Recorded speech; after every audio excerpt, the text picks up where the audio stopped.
মুসলিম দেশের সাথে অবিচার হয়ে যেমন ভাবছেন অনেকে, তার সঙ্গে যোগ হয়েছে ইসরায়েল প্রধানমন্ত্রী বেনিয়ামিন নেতানিয়াহুর বক্তব্য।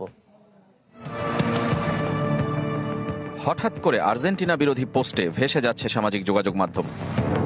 শুধু বাংলাদেশ নয়, বিশ্বজুড়ে একই অবস্থা। ইউরোপীয় গণমাধ্যমগুলো এ বিষয়ে সোচ্চার। টেলিগ্রাফের মতো যুক্তরাজ্যের প্রভাবশালী দৈনিক প্রতিদিনই ফিফার ষড়যন্ত্র তত্ত্ব বা আর্জেন্টিনার বাড়তি সুবিধা নিয়ে লিখছে। বিশ্বকাপের সূচি থেকে রেফারিং কেউ টেনে আনছেন 2022 বিশ্বকাপে 5 পেনাল্টি পাওয়া, কেউ বা আবার ফিরে যাচ্ছেন 78 বা 86 বিশ্ব চ্যাম্পিয়ন হওয়ার ক্ষেত্রেও। যে আর্জেন্টিনা ছিল সমর্থকদের প্রাণ, তারাই কেন শত্রুতে পরিণত হলো?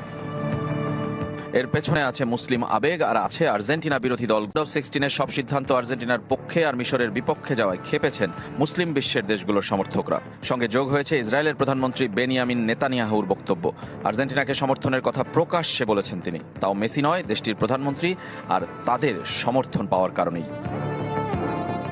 এদিকে ইউরোপিয়ান ইউনিয়নের বেশ কটি দেশের প্রতিনিধিরা ফিফা সভাপতির বিরুদ্ধে অনিয়ম তদন্তের দাবি তুলেছে। আর্জেন্টিনা ফুটবল অ্যাসোসিয়েশনের বিরুদ্ধে অর্থ পাচারের অভিযোগে এফবিআইয়ের তদন্তের খবরও এসেছে ঠিক একই সময়। যদিও এমন সব অভিযোগের বিরুদ্ধে কেউই কোনো প্রমাণ হাজির করতে পারেনি। ফিফাও ব্যাখ্যা দিয়েছে রাউন্ড অফ 16 ম্যাচ শেষে মিশরের অভিযোগের।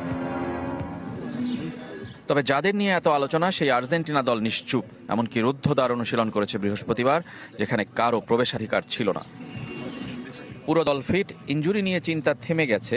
একাদশে বড় পরিবর্তনের বিপক্ষে কোচ লিওনেল স্কালোনি। তবে শুরু হয়েছে চারপাশের নানা সমালোচনার, যা থেকে দূরে থাকার চেষ্টা করলেও কতটা বিতর্কমুক্ত থাকতে পারবে ফুটবলাররা?